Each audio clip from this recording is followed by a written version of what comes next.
भारत भूमि पे जन्मे सभी संत महापुरुषों को श्रद्धा के भाव से वंदन करते हुए मंच पे मंचासीन भिक्षुसंघ को सादर वंदना करते हुए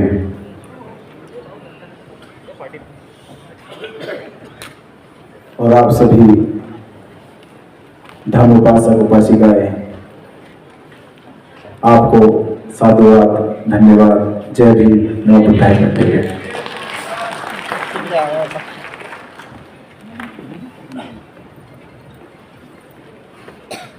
महाबोधि महाविहार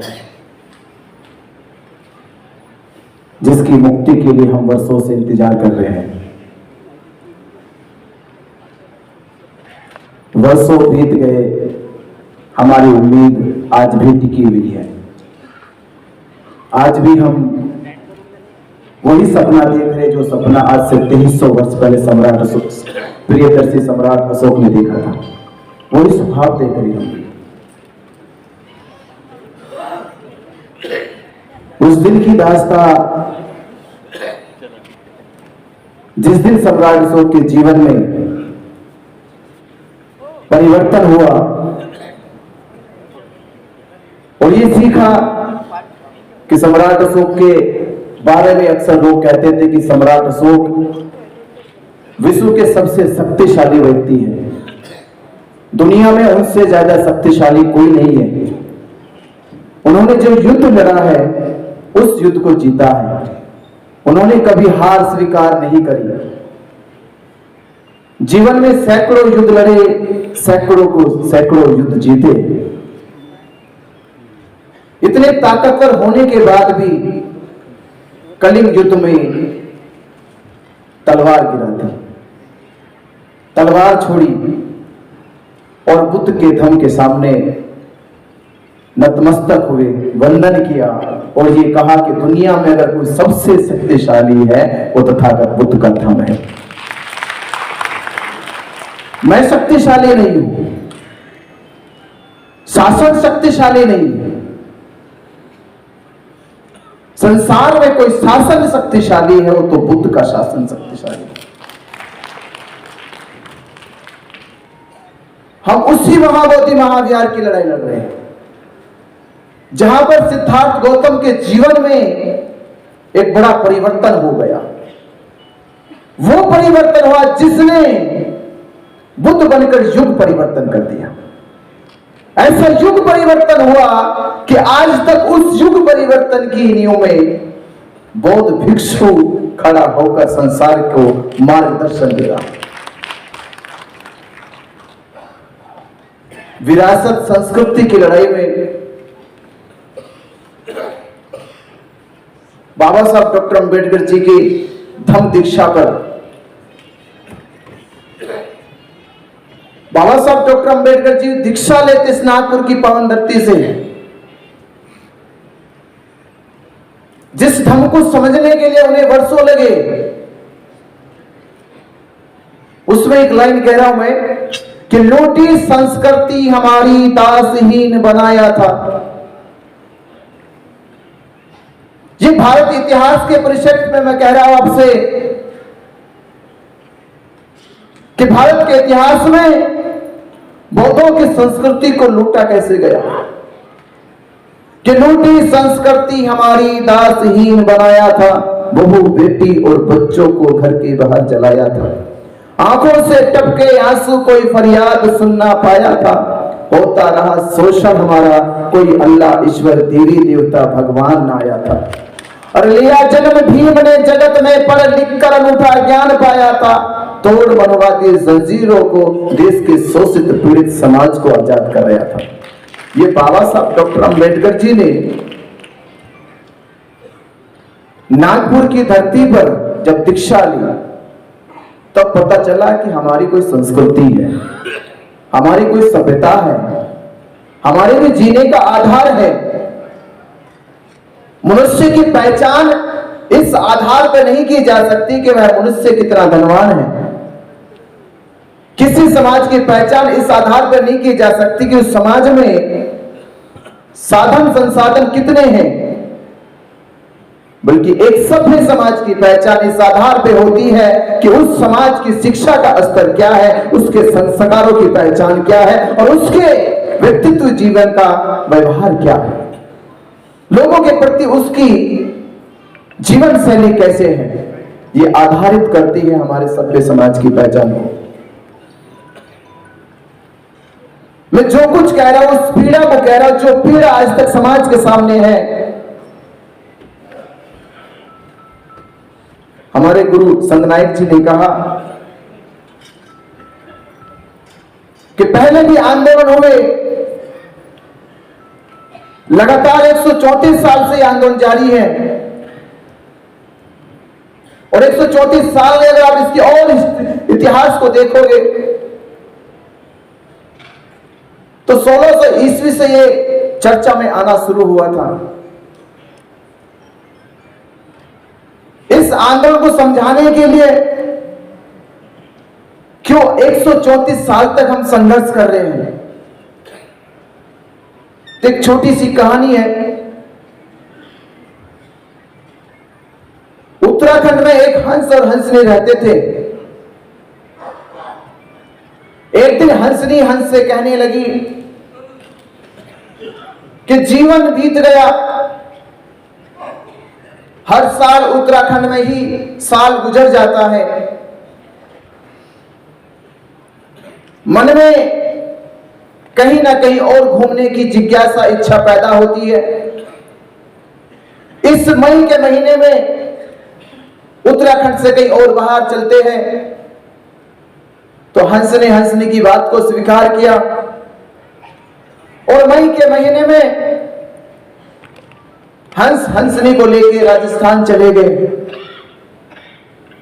मई के महीने में राजस्थान की आग उगलती, वो रेत, वो रेगिस्तान, जहां दूर दूर तक गर्मी, गर्म हवाएं, पेड़ झरने नजर नहीं आते थे। गर्म आसमान में गर्म हवाओं के बीच में जब उड़ रहे थे, गर्मी से लथपथ, हंसनी कहती हंस से कि ये हमने निर्णय गलत लिया उत्तराखंड को छोड़ के, इससे अच्छा तो जीवन में ही था। गर्मी लगती तो गंगा में जाकर स्नान कर लेते थे, पेड़ों की ठंडी ठंडी हवाएं आती थी, पर यहां तो पेड़ नजर नहीं आते।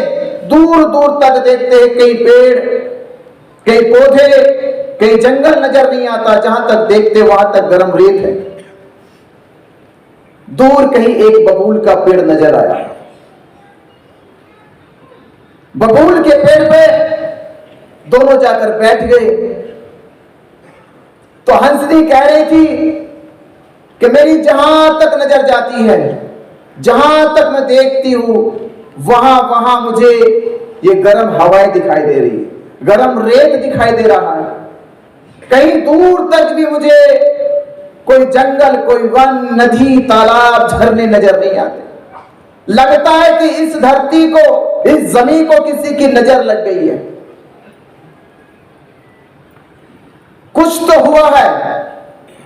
हंसनी की बात खत्म नहीं हुई थी कि उस पेड़ पे उल्लू बोल गया।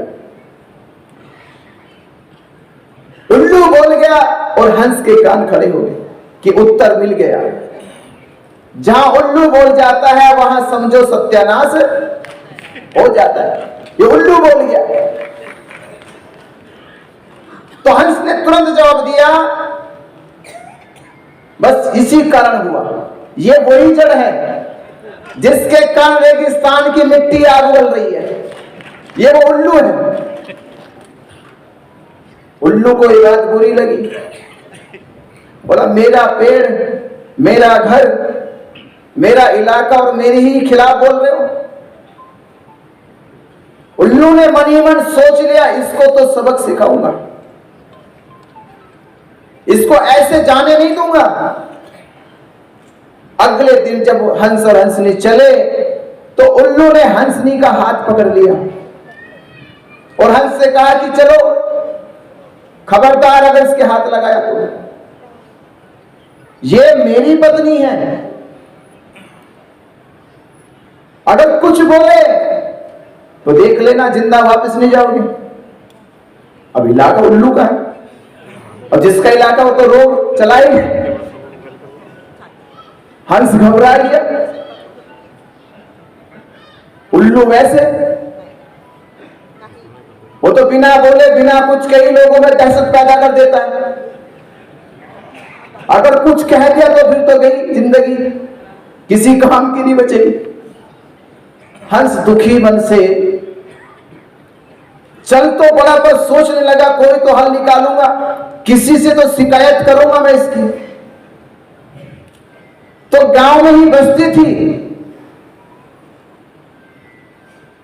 सोचने लगा इस बस्ती में जाऊंगा तो कोई सरपंच, कोई मुखिया प्रमुख मेरी बात सुनेगा, फरियाद सुनेगा, मेरे दुख को पीड़ा को कुछ ना कुछ समाधान तो देगा। इस इतनी बड़ी दुनिया में कोई तो न्याय करेगा, उम्मीद तो थी हंस को भी।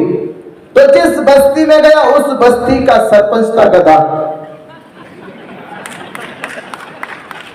सरपंच कौन था? उस बस्ती का सरपंच था गधा। गधा के सामने जाके अपनी बात रखी, और गधे की सलाहकार थी लोमड़ी।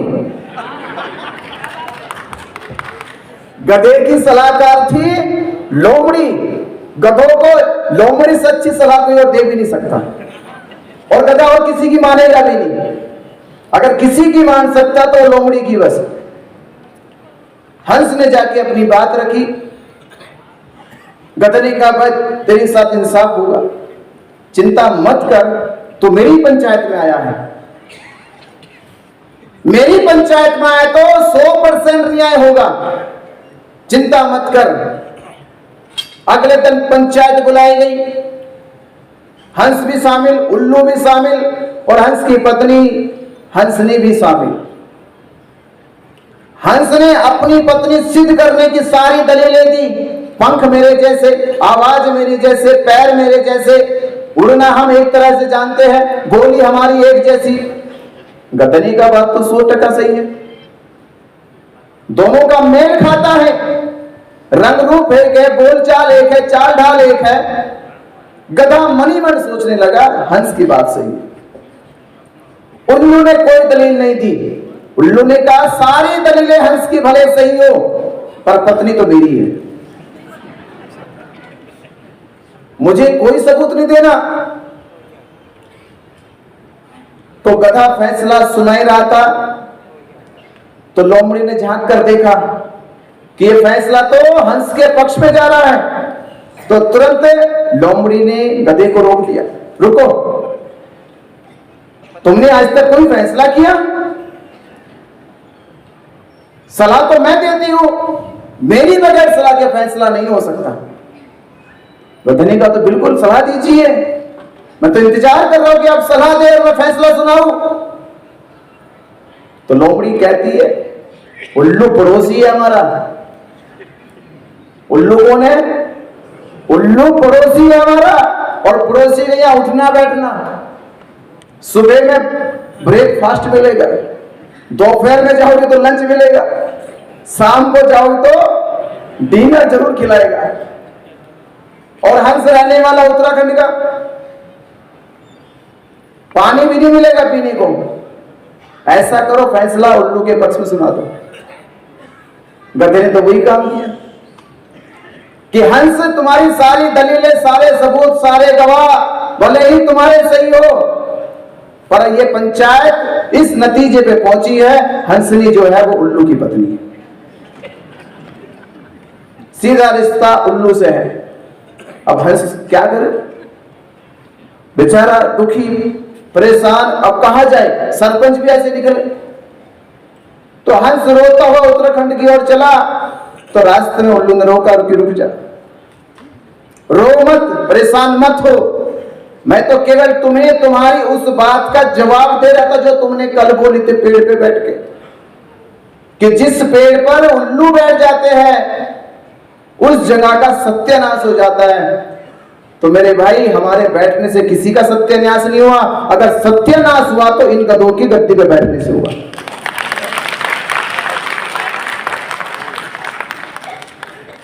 ये जो समाज के नेतृत्व की लड़ाई है, जब जब समाज बिना सूझबूझ के, बिना समझदारी के, बिना काबिलियत के जब नेतृत्व को चुनता है तो वैसे होते जैसे गधे, और वो समाज, वो देश, वो धरती वैसे सुनसान हो जाता है, रेगिस्तान की रेत हो जाता है, वो बंजर पड़ रहता है। वो इंतजार करता कि कब कोई आएगा, इसमें बीज डालेगा, इसकी सिंचाई करेगा, इसे सुनसान जमीन को फिर से हरा भरा करेगा। और 134 साल से समाज, 134 साल से महाबोधि महाविहार, और ये समाज के भीतर अब तक खुशहाली क्यों नहीं आई, ये समाज तलाश कर रहा है।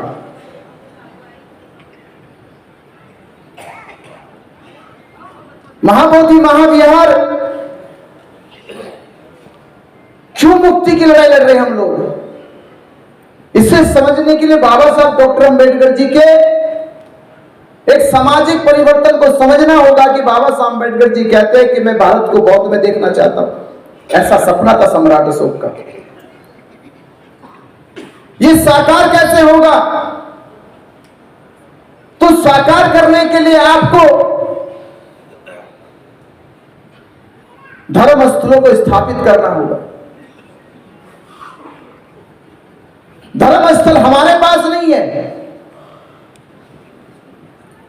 दुनिया भर के मुसलमानों के पास उनका धार्मिक स्थल मक्का मदीना है। इसलिए दुनिया भर में इस्लाम धर्म का प्रचार प्रसार तेज गति से होता है, कोई रुकावट नहीं, कोई बाधा नहीं। ईसाई धर्म दुनिया में इसलिए गति से गतिमान हो गया, ईसाइयों के पास यरूशलेम वेटिकन सिटी का चर्च है, उनके नीति निर्देशन पे उसमें काम किया जाता है, गैर ईसाइयों की सलाह नहीं ली जाती। हिंदुओं की संस्थाओं में हिंदू पुजारी है, उनके आचार्य हैं, पर इस दुनिया में इकलौते बुद्धिस्ट हो गए, ये बौद्ध समाज है। और भारत में, जहां भारत की पहचान बुद्ध से,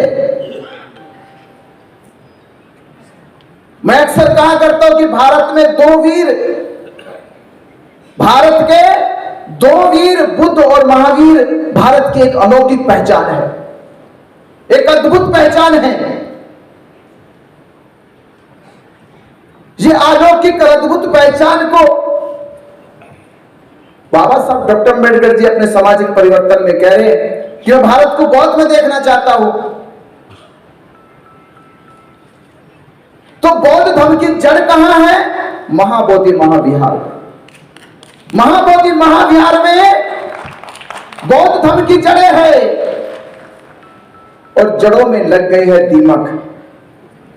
क्या लगे जड़ों में? और जिस पेड़ की जड़ों में दीमक लग जाए वो पेड़ हरा भरा नहीं होता, वो फल अच्छे नहीं दे सकता। एक सामाजिक परिवर्तन की लड़ाई में तो वर्षों पहले महाबोधि महाविहार की इस विराट विरासत में कुछ दीमक लग गई,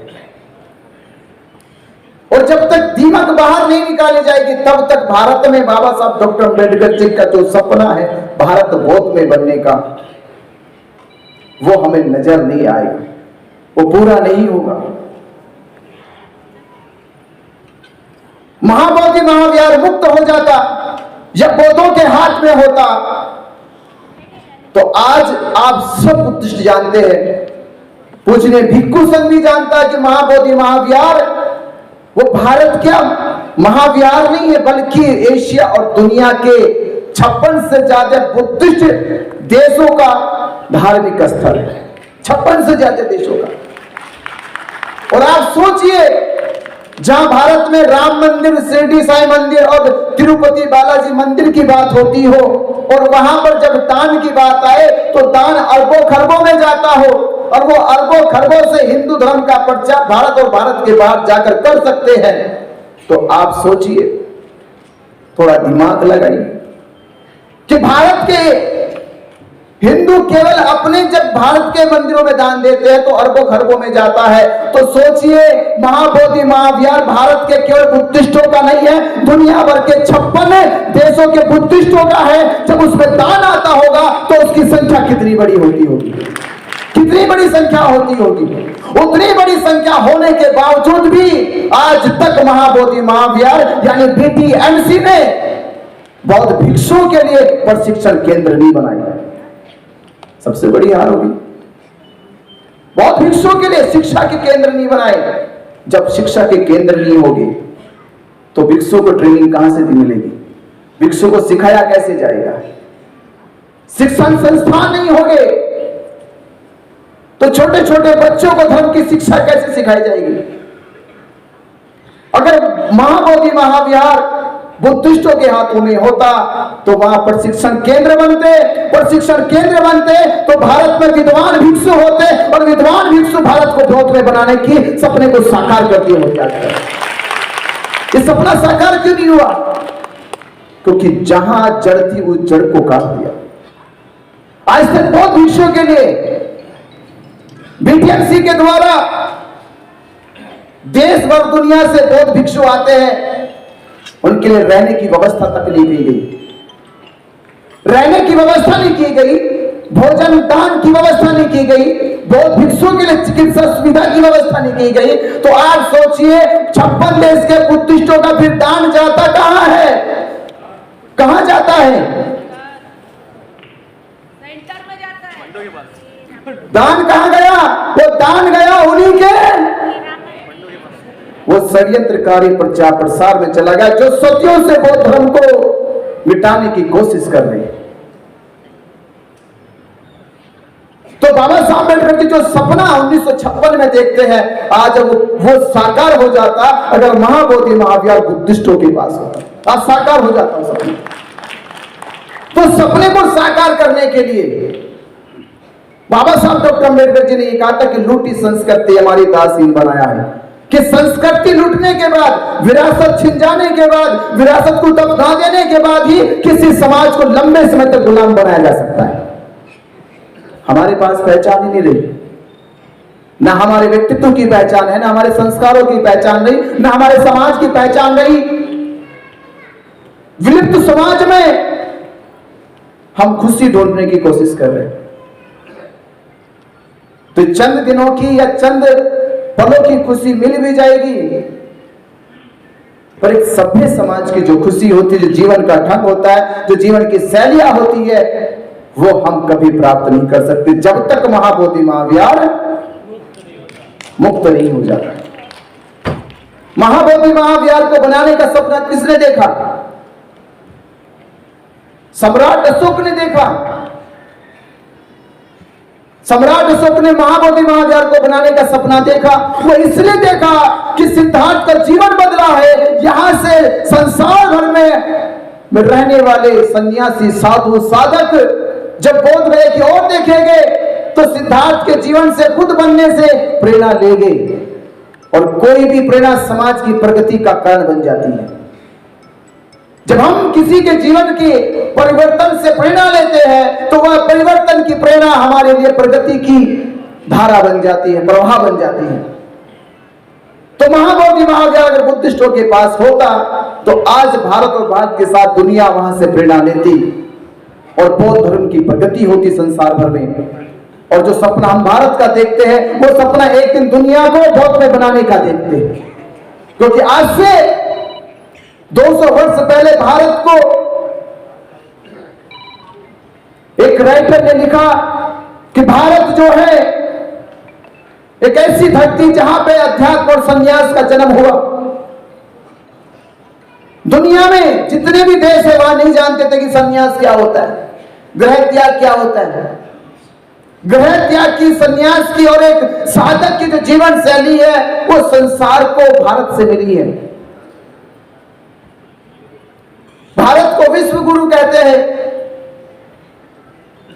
भारत में सिद्धार्थ जब बुद्ध बने उनको लाइटोपेशिया कहते हैं। अब संकल्प न लगाइए, मन दौड़ाइए, अगर बाबा साहब अम्बेडकर जी के दीक्षा के बाद अगर महाबोधि महाविहार बुद्धिस्टों के पास होता तो सच में लाइट ऑफ एशिया नहीं, लाइट ऑफ वर्ल्ड बुद्धा हो जाते। तो उसको बचाने के लिए मैंने अपनी पिछली कुछ मीटिंगों में कहा था, यह बचाने की लड़ाई है। किस चीज से बचाने की? कि वहां पर महाबोधि महाविहार जहां संबोधि को देखा जाता है, जहां शांति को देखा जाता है, जहां बुद्ध की कल्याणकारी मैत्री भावना को देखा जाता है, वहां पर आज हम लोग पिंडदान देखते हैं, श्राद्ध देखते हैं, पिंडा प्राणी की रूढ़िवादी परंपराएं देखते हैं, अनुष्ठान देखते हैं, कर्मकांड देखते हैं। गई पिछली बुद्ध पूर्णिमा 12 मई को वहां पर शिवलिंग की पूजा करते हुए बिहार के राज्यपाल को देखते हैं। इससे बड़ी और हमारे शर्म की बात क्या होगी? ये क्यों देखा जा रहा है? इसका एक उदाहरण मैं आपको दे रहा हूं। जब मैं महाबोधि महाविहार में गया, ऐसा नहीं कि मुझसे पहले नहीं, बहुत गए, वहां गए और देख के वापस आए आ गए, इसका मतलब चेतना जगी नहीं थी। चेतना जब देखती है तो सवाल करती है, चेतना जगी हुई सवाल करती है। हमने देखा कि तो कुछ चंद पंडित पुरोहित बैठे हैं, पिंडदान कर रहे, श्राद्ध कर रहे, मरे हुए को भोजन ट्रांसफर कर रहे। हमने ये पूछा, केवल लड़ाई नहीं, झगड़ा नहीं, विवाद नहीं, फसाद नहीं, कि आपको ये कर्मकांड जिसका संबंध हिंदू धर्म से है, ये बौद्धों का महाविहार है, इसमें करने की अनुमति किसने दी? किसकी इजाजत से किया? ये किसने अनुमति दी आपको आने की? मैं तो इतना जानता था कि हिंदू धर्म की ये रूढ़िवादी परंपराएं, जिसको पिंडदान, श्राद्ध और पिंडापरा कहते हैं, वो सारी परंपराओं का जो प्रावधान है वो वहां से 15 किलोमीटर दूर मंदिर विष्णुपद में होता है। ये सारे अनुष्ठानों को, इन विधियों को पूरा करने के लिए विष्णुपद मंदिर जाना पड़ता है। पर तुम वहां छोड़कर यहां चले आए, इसकी इजाजत तुम्हें किसने दी? किसकी अनुमति से आए? और क्या आधार है महाबोधि महाविहार में ये पिंडे पुराने का? क्योंकि बुद्ध ने तो मुक्ति का रास्ता तब दिया था संसार को, जब संसार कह रहा था कि मरने के बाद मोक्ष मिलेगा, मरने के बाद मुक्ति मिलेगी। तथागत बुद्ध वो थे कि बुद्ध ने कहा था, मैं तुम्हें मरने भी नहीं दूंगा पर मुक्ति दिला के भेजूंगा। मरने नहीं दूंगा, जीते जी दिलाऊंगा, संसार में रहते रहे दिलाऊंगा। पर आज उसी जगह से उनको इजाजत किसने दी कि वो श्राद्ध कर सके?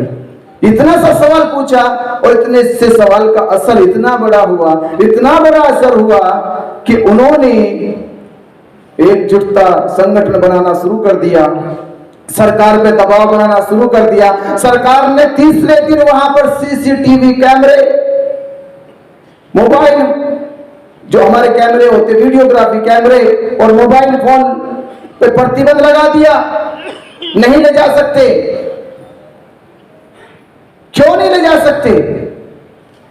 इसका मतलब यह कि चोरी पकड़ी गई आपकी, धोखाधड़ी पकड़ी गई आपकी, कि बौद्धों के साथ एक लंबे समय से कैसे इनकी आस्था के साथ खिलवाड़ हो रहा है। ये देश और दुनिया ने देख लिया। ये कोई जुर्म था नहीं? तो अगर ये दिखाना जुर्म था तो फिर करने वाला जुर्मी है। क्योंकि महाबोधि महाविहार में जब दुनिया भर से साधक आते हैं बुद्ध को वंदन करने के लिए, वहां इस तरह का ढोंग पाखंड क्यों किया जा रहा था? और मैं तो मनी मन सोच रहा था तब कि जब ये केवल मेरे पूछने से हुआ इतना, तो हम अगर ये 1949 से लगातार जाकर पूछते तो आप सोचिए इसका असर क्या होता। अगर रोज पूछा जाता, रोज कहा जाता किसकी इजाजत से आए हो, किसने आने की अनुमति दी है, महाबोधि महाविहार बुद्धिस्टों का है, हिंदू धर्म के संस्कारों को कर्मकांड करने की तुम्हें किसने अनुमति दी है, अगर ये रोज पूछा जाता तो आप सोचिए इसका असर ये होता कि बेटी एक्ट तो बाद में रद्द होता, पहले वो छोड़कर भाग चले जाते, वो छोड़ जाते, क्योंकि जवाब उनके पास नहीं था। सवाल तो थे हमारे पास पर जवाब नहीं था। तो हमारे भीतर चेतना होनी चाहिए, सवाल तो करे, तलाश तो करे कुछ। नागपुर से उस दिन 13 मई को जो दम उपासिका थी वो जो बिहार में गई, उनके सामने और जय श्री राम जय हनुमान के नारे लगा रहे थे, इन्होंने विरोध किया। इनको सुनाई दिया ना कुछ कि कुछ गलत हो रहा है, ये बर्दाश्त के बाहर है। क्योंकि चेतनशील व्यक्ति शांत नहीं रह सकता, कुछ तो प्रतिकार करेगा। उस प्रतिकार का विरोध झेलना पड़ा। जैसे जैसे उन्होंने बयां करा कि उनके साथ मारपीट हुई थी, उनको बाहर निकाल दिया गया था। बाहर आके उन्होंने धरना दिया, पुलिस के ऊपर इल्जाम लगाए कि पुलिस सिविल ड्रेस में गुंडे रखती है, बाहर से जो बौद्ध उपासक आते हैं उनको पिटवाती है, उनके सामने जय हनुमान जय श्री राम के नारे लगवाती है। इस सारे घटना चक्र 12 तारीख को भी घटित हुए। ऐसा नहीं कि 13 को 12 तारीख को डोंगेश्वरी पहाड़ी पे भी हुए। 12 तारीख को 13 तारीख को ये घटना जानबूझकर इसलिए की जाती है कि आने वाले बुद्धिस्टों के दिमाग में जहन में दहशत पैदा कर सके, क्योंकि ये कभी ना सोचे कि महाबोधि महाविहार मुक्त हो जाए। उस दिन उस रात को उस शाम को केवल उस दहशतगर्दी से समाज बाहर निकले और सिविल ड्रेस में रहने वाले उन गुंडों को जवाब मिले। और ये जवाब दिया गया है, और ये जवाब समाज दे रहा था जब ये कहा गया था कि 12 तारीख को 12 लाख लोग बहुत इकट्ठा हो गए, एकजुट हो गए। और पूरे देश में प्रचार प्रसार होने लगा कि इस बार तो भारत से लाखों बुद्धिस्ट बोध गया पहुंचेंगे, महाबोधि महाविहार मुक्त होगा। और साजिशें, षड्यंत्र, जैसे जैसे समाज तैयारी कर रहा था वैसे वैसे षड्यंत्रकारी भी अपने षड्यंत्र रचनाएं शुरू कर रहे थे। मैं कह रहा था आपसे कि नेतृत्व करने वाले के पास समझ होनी चाहिए, सूझ होनी चाहिए, बूझ होनी चाहिए। 9 मई को भारत और पाकिस्तान के युद्ध की हवाला देते हुए पुलिस प्रशासन ने हमारे साथियों से आंदोलन स्थगित कराने की घोषणा करा ली। बंते जी भी इसमें उस समय मौजूद थे, जिनकी मौजूदगी के समय हुआ इन्होंने विरोध किया। बंते सुमेधो जी, भिक्खुनी, पूर्णिमा जी, आंदोलन स्थगित हुआ। मैं उनसे पुलिस ने मुझे फोन किया, इंस्पेक्टर मिलने आया कि आप इस पर हस्ताक्षर कर दीजिए। मैंने कहा इतनी जल्दी क्या हस्ताक्षर कराने की, और मुझे केवल इतना बताइए पहले आप, भारत पाकिस्तान का युद्ध हो रहा है, क्या भारत पाकिस्तान युद्ध की सीमा बोध गया में है कि यहीं से बम गिरेंगे, यही बम गिरेंगे? अगर बम यही गिरेंगे तो क्या वो धरना स्थल पे गिरेंगे, बोध गया में नहीं गिरेंगे? अगर बोध गया में भी गिरेंगे तो आपने कालचक्र मैदान में 12 मई बुद्ध पूर्णिमा जयंती की, अगर आपको यहां स्थगित करने थे प्रोग्राम, तो धरना स्थल का क्यों करा, कालचक्र मैदान का क्यों नहीं किया? क्यों नहीं किया? तो जब ये सवाल मेरे भीतर था तो मेरे उन साथियों के भीतर सवाल पैदा क्यों नहीं हुआ? धरना स्थल की और कालचक्र मैदान की दूरी ज्यादा नहीं है। जब भारत पाकिस्तान की सीमा का असर बोध गया में हो सकता है, तो धरना स्थल का असर कालचक्र मैदान तक नहीं होता। पर हमारे साथ ही तो सिग्नेचर कर दिए कि स्थगित कर दो। पुलिस वाले से मैंने कहा कि देखो आज 9 तारीख है, कल 10 है, परसों 11 है, फिर 12 है, और 12 को मेरा समाज आने वाला है। ये फैसला मैं नहीं लूंगा, क्योंकि ये आंदोलन मेरा नहीं है, ये आंदोलन खड़ा किया समाज ने, और इसको स्थगित करने की घोषणा समाज आकर करेगा कि करेगा या नहीं करेगा। इसके लिए मैं कोई फैसला नहीं सकता। वो अपना जो कागज लेकर आया तो वापस चला गया, और शाम के समय फिर पुलिस स्टेशन में बुलाया, बंत जी तो वीडियो बनाई, इन्होंने बोला भी, बनते सुमेधो ने बोला, बनते पूर्णिमा ने बोला, वो वीडियो देखा तब हमारे अब हमसे हमारा जो मस्त संतुलन था वो थोड़ा गर्म हुआ। हम धरना स्थल पहुंचे, पुलिस फोर्स भी थी, यहाँ पत्रकार बंधु है, समता जी अंतानी जी है, अंतानी भी थे उस समय वहां पे, ये सब मौजूद थे। मैं आपसे ये बात इसलिए कह रहा हूं कि हमने उस समय पुलिस को कहा कि तुम्हें जो प्रस्ताव स्थगित करने का जिसने दिया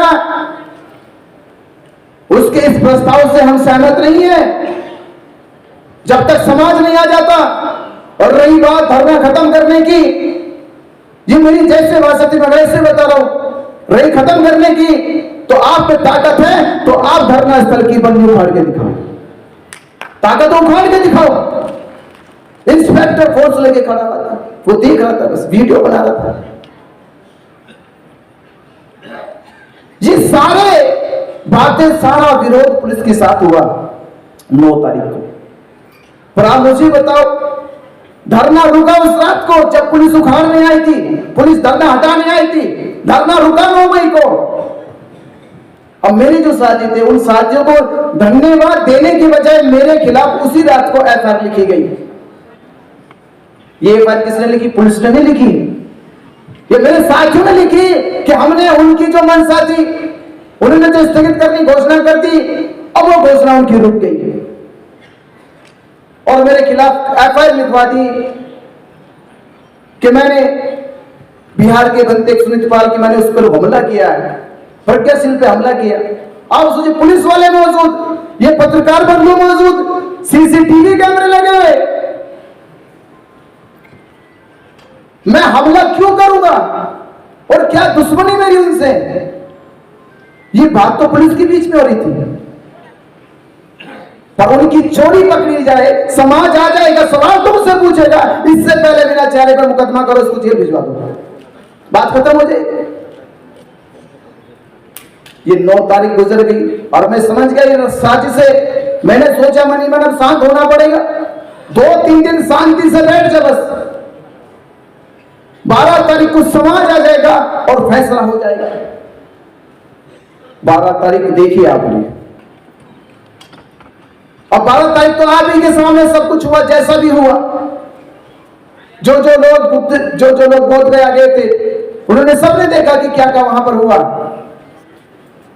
उस दिन पुलिस ने मुकदमा लिखा है हमारे ऊपर कि आपने उल्लंघन किया, राज्यपाल की मौजूदगी में जाकर शांति मार्च निकाला, महाबोधि महाविहार के सामने वहां पे जाके अपने लोगों को इकट्ठा किया।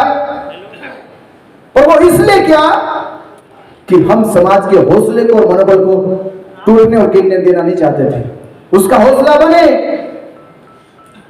हम महाबोधि महाविहार क्यों नहीं जा सकते, हम एकजुट होकर क्यों नहीं जा सकते? पर हम गए। 12 तारीख को डोंगेश्वरी पहाड़ी पर हिंसा हुई, मारपीट की, सर फोड़े गए, उसका विरोध भी किया गया। इंस्पेक्टर रास्ते में रोक लिया, मैं रुका, फिर बोले कि झगड़ा हो जाएगा, हिंसा बढ़ जाएगी। हमने 12 तारीख भी ऐसी घटी, 13 तारीख घटना घटी। तो ये सारी जो प्लानिंग थी, मैं रात को गिरफ्तार हो गया, भारत पाकिस्तान का युद्ध भी सीज फायर हो गया। अब तो ये भी मौका नहीं था पुलिस वालों के पास ये कह सके कि भारत पाकिस्तान का युद्ध हो, धरना खत्म कर दो। अब तो ये बात भी खत्म हो गई और मेरे ऊपर मुकदमा कर दिया, मैं जेल चला गया। 13 तारीख को जेल, 14 तारीख का दिन और 15 तारीख को, जितने यहां लोग बैठे मैं सबसे पूछ रहा हूं, किसी को बड़ी जानकारी हो, 15 तारीख को 11:30 बजे डीएम कार्यालय पहुंचे हमारे वही साथी जिन्होंने स्थगित करने की घोषणा की थी। वो साथी 15 मई को 11:30 बजे डीएम कार्यालय पहुंचे और फिर से वो हस्ताक्षर करके आए कि आंदोलन स्थगित हो जाएगा। क्या ये बात आपको बताई गई थी 15 तारीख को? ये बात मालूम हुई आपको किसी वीडियो के द्वारा? कोई सूचना प्राप्त हुई? जब सूचना प्राप्त नहीं हुई, आपको जानकारी प्राप्त नहीं हुई, आपको तो लगता होगा ये अचानक हो गया। पूछना जो साथी कि 15 मई को 11:30 बजे डीएम कार्यालय में क्या करने गए थे?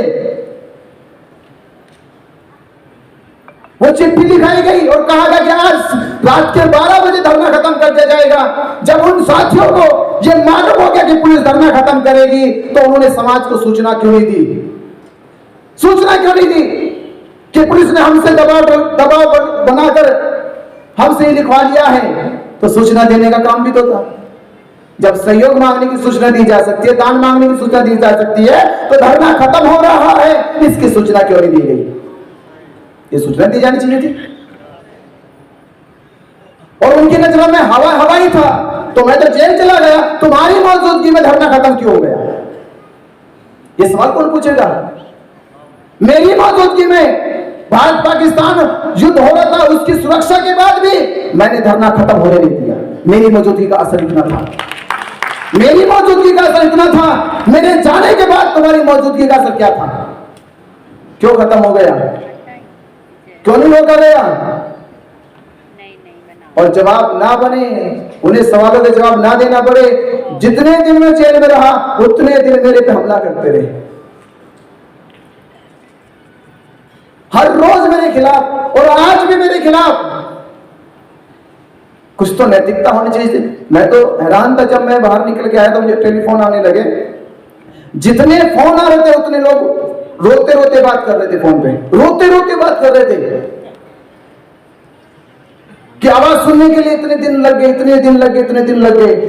तो मैं सोच रहा, मेरी भिक्खु संघ यानी मेरे गुरु का भी जिन्होंने जीवन दिया, उनका दिल नहीं पसीजा, उनको रहम नहीं आया मेरे ऊपर, दया नहीं आई बिल्कुल भी, और लगातार मेरे खिलाफ, मेरे ऊपर, मेरे चरित्र के ऊपर, मेरे मनोबल के ऊपर हमला करते रहे। पर इसका जवाब मैंने नहीं, इसका जवाब आपने दिया। आज आपने इसका जवाब दिया है।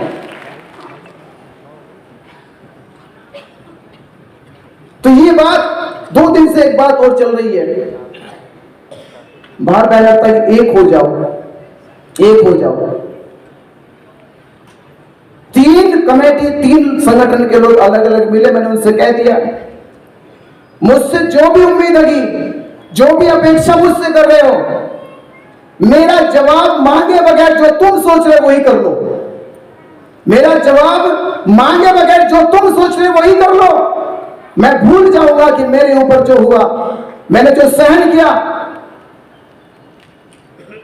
मेरी इस सहनशीलता के बाद भी अगर आंदोलन समाज की भावना को जोड़ा जा सकता है और महाबोधि महाविहार एक साथ मिलकर बचाया जा सकता है, तो मेरी कोई पीड़ा नहीं, मेरा कोई दुख नहीं और मेरा कोई कष्ट नहीं।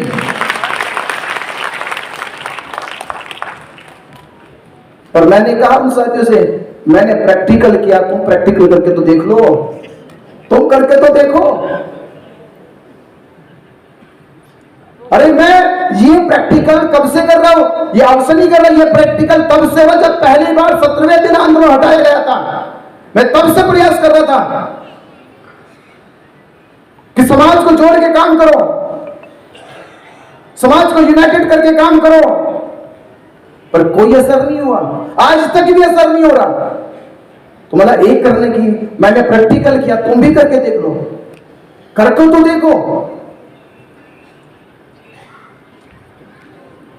तो मैं वही कह रहा हूं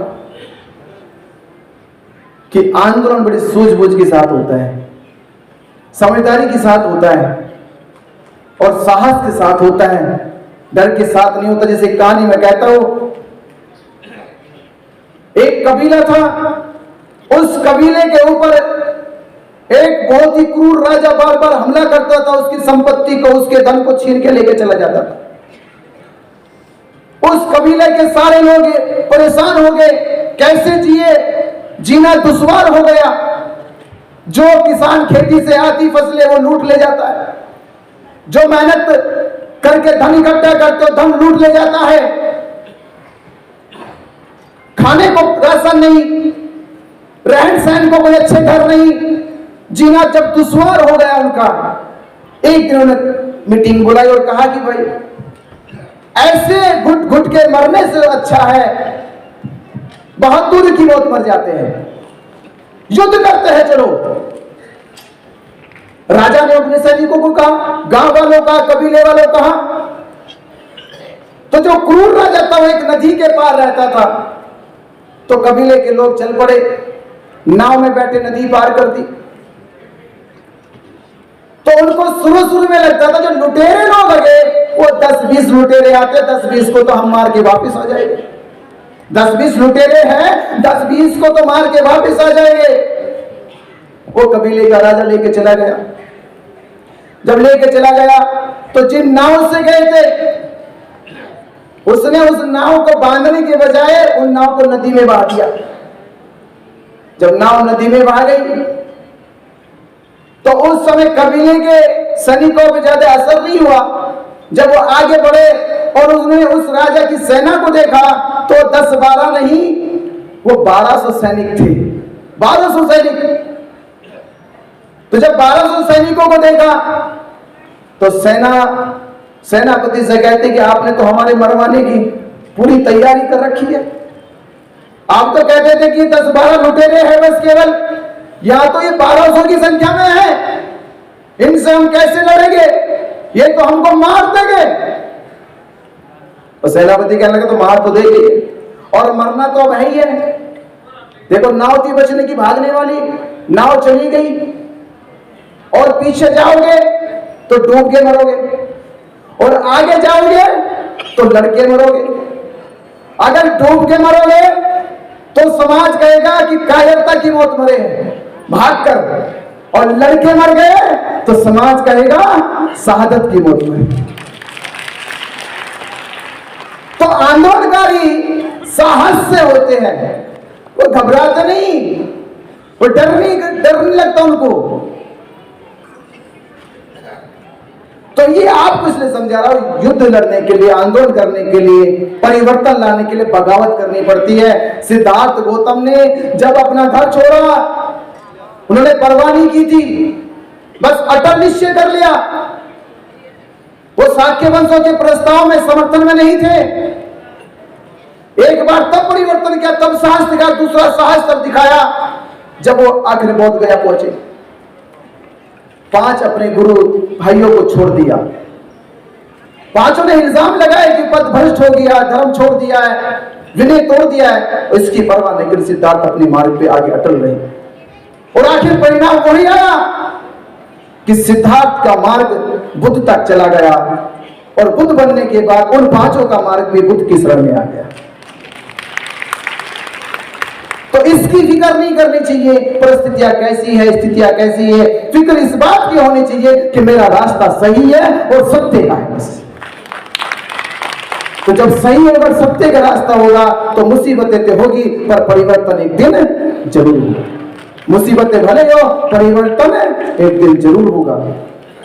और मुझे आशा और उम्मीद लगती है जिस तरह से देश भर में आंदोलन समाज के बीच में पहुंचा और सुप्रीम कोर्ट की हमारी कानूनी लड़ाई भी, मुझे लगता है कि वो धीरे धीरे वो मजबूत होगी, क्योंकि वहां भी समझ में आ गया। वहां का आधार ये है कि पहले उन लोगों ने ये सिद्ध करने की कोशिश करी, सिद्ध क्या कि उन्होंने ये आधार बना रखा है कि खुद विष्णु के अवतार है। हमें पहले ये खारिज कर देना, बस कोर्ट में कुछ नहीं करना, कोर्ट में केवल ये खारिज करा देना है, ये सिद्ध कर देना है कि बुद्ध विष्णु के अवतार नहीं है, तो हम उसका 90% केस जीत जाएंगे। केवल ये सिद्ध कर देना है कि कोर्ट में बुद्ध विष्णु के अवतार नहीं है। और दूसरी लड़ाई समाज जो लड़ रहा है, आप एक जजमेंट सुप्रीम कोर्ट का जो राम मंदिर के पक्ष में आया था, सुप्रीम कोर्ट ने फैसला सुनाते समय ये आधार खारिज कर दिया कि ये मामला मंदिर और मस्जिद का है, बल्कि ये कहा कि ये मामला भारत के करोड़ों हिंदुओं की आस्था का है और आस्था के आधार पे हिंदुओं के बहुमत को देखते हुए, हिंदुओं के समर्थन को देखते हुए, हिंदुओं की एकजुटता को देखते हुए सुप्रीम कोर्ट ने बिना सबूत, बिना गवाहों के फैसला हिंदुओं के पक्ष में सुना दिया। अब यही काम हमको करना है कि भारत के बुद्धिस्ट बहुजन समाज और अम्बेडकरवादी लोगों को हमें जागरूक करना है कि बीटी एक्ट क्या है, महाबोधि महाविहार बौद्धों को क्यों मिलना चाहिए, 134 साल से महाबोधि महाविहार को मुक्ति के लिए जो आंदोलन चलाया जा रहा है वो आंदोलन अब तक सफल क्यों नहीं हुआ, भारत बौद्ध में कब बनेगा, ये सारी बातों को लेकर हमें समाज के बीच में जाकर समाज को जागरूक करना है। और जब समाज जागरूक हो जाएगा तो समाज को एकजुट करके हम सुप्रीम कोर्ट के सामने जाकर कहेंगे कि ये मामला अब बुद्ध विहार और सरकार के बीच का नहीं है, ये मामला भारत के करोड़ों बुद्धिस्टों की आस्था का है। ये भारत के करोड़ों बुद्धिस्टों की आस्था का है। तो हमारी संख्या कौन सी करोड़ों से कम है क्या? कम है क्या? हम भी तो करोड़ ही है। तो जब करोड़ों बुद्धिस्टों की आस्था का हवाला आधार बनाया जाएगा तो फिर से सुप्रीम कोर्ट के उसी जजमेंट को दोहराया जाएगा। तो हमें लड़ाई नजदीक तक जा रही है, कानूनी तौर पर नजदीक तक है, सामाजिक तौर पर नजदीक तक है, और सरकार पे भी दबाव बनाने की पूरी कोशिश की जा रही है। हलचल है तभी तो 25 लोगों की कमेटी बना दी गई। 25 लोगों की एडवाइजरी बोर्ड क्यों बनाया गया? हमारे समाज को बेवकूफ बनाने के लिए। हम बन गए बेवकूफ। उसमें अलग से 10 देशों के लोगों को रखा गया। भारत में से केवल 4, वो भी एक दलाई लामा जी है, 3 और लोग हैं, और 11 लोग सरकार के हैं। ऐसे कुल मिलाकर 25 लोगों की कमेटी बनाई गई। पर अम्बेडकरवादी बुद्धिस्टों को नहीं रखा गया। बाबा साहब डॉक्टर अम्बेडकर जी की संस्था भारतीय बौद्ध महासभा, जो भारत के कोने कोने में है, बाबा साहब अम्बेडकर जी के समय से बौद्ध धर्म का प्रचार प्रसार कर रही है। अगर सरकार की मंशा सही होती, अगर वो निष्पक्ष फैसला कहती, अगर ये कमेटी में भी किसी को रखना होता तो कम से कम भारतीय बौद्ध महासभा के कुछ पदाधिकारियों को तो रखती। ये तो कहती संस्था के लोग हैं। तो आप सोचिए, अगर वो एक दिन महाबोधि महाविहार मुक्त भी कर देंगे, क्या वो बुद्धिस्टों को मिलेगा? कौन से बुद्धिस्टों को? कौन से बुद्धिस्टों को? जिनका इतिहास है, जो इतिहास की लड़ाई बाबा साहब डॉक्टर अम्बेडकर जी के बताने से लड़ रहे हैं इस देश में। आपको सूझबूझ से लड़ना होगा लड़ाई। ऐतिहासिक लड़ाई का अर्थ होता है जब इतिहास को जान के लड़ी जाए, भावुक होकर नहीं, अंधश्रद्धा में नहीं, तरक्की कसौटी में लड़नी होती है। तो मैं आपसे बस इतनी गुजारिश और निवेदन कर रहा हूं कि महाबोधि महाविहार मुक्ति का आंदोलन ये देश में इतनी तेज गति से खड़ा हो गया है, इतनी मजबूती से खड़ा हो गया है कि जो काम हम लोग 134 साल में नहीं कर पाए, कि घर घर जगा नहीं पाए, मुझे लगता कि चंद इन 6 महीनों में महाबोधि महाविहार मुक्ति आंदोलन को देश का पूरा बहुजन समाज, पूरा बुद्धिस्ट समाज, अम्बेडकर समाज जान गया है कि महाबोधि महाविहार बुद्धिस्टों को मिलना चाहिए। और बुद्धिस्ट ही नहीं, और संप्रदाय के लोग भी जान गए, और अल्पसंख्यक के लोग भी जान गए। तो बस इतना सा काम करना है, इन जगे हुए लोगों को एकजुट करने का काम करना है, जगे हुए लोगों को एकजुट करने का काम करना। अगर इतना सा काम कर दिया आपने, उस दिन महाबोधि महाविहार मुक्त हो जाएगा। तो इतना सा काम करोगे? करोगे? करोगे? कैसे करोगे? एक दूसरे से हाथ मिलाकर करोगे, हाथ से हाथ मिलाकर करोगे, बैर मिटा के करोगे, भाईचारा बढ़ाकर करोगे, संगठनात्मक नीतियों के मतभेद मिटा के करोगे।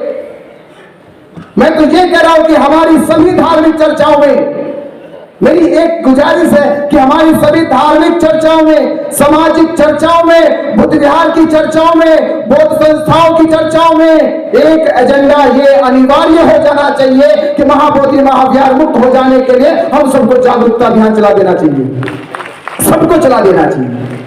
और देखते देखते चंद महीनों में जो हम तारीख देख रहे कि आने वाली 12 फरवरी 2026 जब इस आंदोलन को 1 साल हो जाएगा, हम 12 फरवरी तक, इन्होंने 12 मई 2025 में जो हमने कहा था 12 तारीख को 12 लाख लोग, अब ताकत लगाओ, एकजुटता बढ़ाओ कि हम लाख नहीं, आने वाली 12 फरवरी 2026 तक 12 करोड़ लोगों को भारत में इकट्ठा करने का काम करेंगे और दिखाने का काम करेंगे कि भारत के बुद्धिस्ट अब अल्पसंख्यक नहीं है, वो बुद्ध के बहुसंख्यक बुद्धिस्ट हो गए हैं। बहुसंख्यों की ताकत भारत में परिवर्तन लेकर आएगी। तो इतना सा निवेदन है कि आने वाली 12 फरवरी तक हम इस देश में बुद्धों को जगाने का, एकजुट करने का काम करेंगे। और तब तक महाबोधि महावीर की लड़ाई हमारे हाथों में बौद्ध समाज के पास होगी।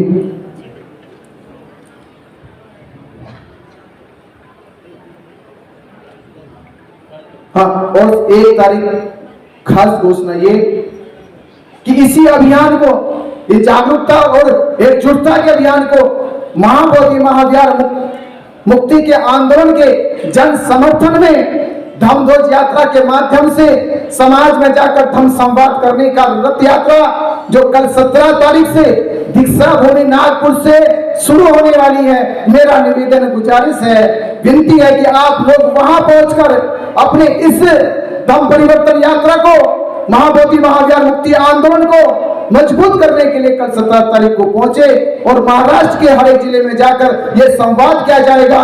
बीटी एक्ट क्या है, महाबोधि महावीर मुक्त क्यों होना चाहिए, 134 साल से यह आंदोलन चल रहा है, सफलता क्यों नहीं मिली है, इन सारे विषयों पे महाराष्ट्र के साथ साथ छत्तीसगढ़, झारखंड, बिहार, उत्तर प्रदेश, हरियाणा, पंजाब और राजस्थान, गुजरात में जाकर ये रथ यात्रा चलाई जाएगी और 12 फरवरी तक करोड़ों बुद्धिस्टों को एकजुट किया जाएगा। तो आप कल 17 तारीख को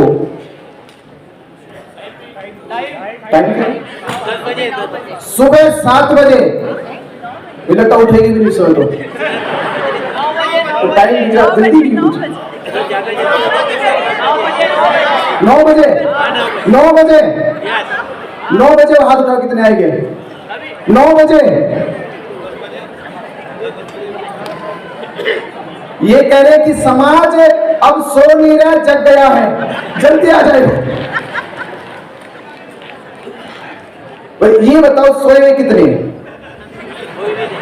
हाथ खड़े में सोए हुए कितने? जो सोए हुए हैं 9 बजे आना, और जो जगे हुए हैं वो 7 बजे आ जाओ। तो जगे हुए हो, सब जगे हुए तो 7 बजे आ जाओ कल दीक्षा भूमि में। वहीं मिलते हैं और वहीं से आगाज शुरू करते हैं महाबोधि महावीर मुक्ति आंदोलन के समझबूती का और सफलता का। आपने मेरी बात को ध्यानपूर्वक सुना, आपका बहुत बहुत आभार, धन्यवाद। नमो बुद्धाय। जय भीम, जय भीम, जय भीम, जय भीम। नमो बुद्धाय। धन्यवाद।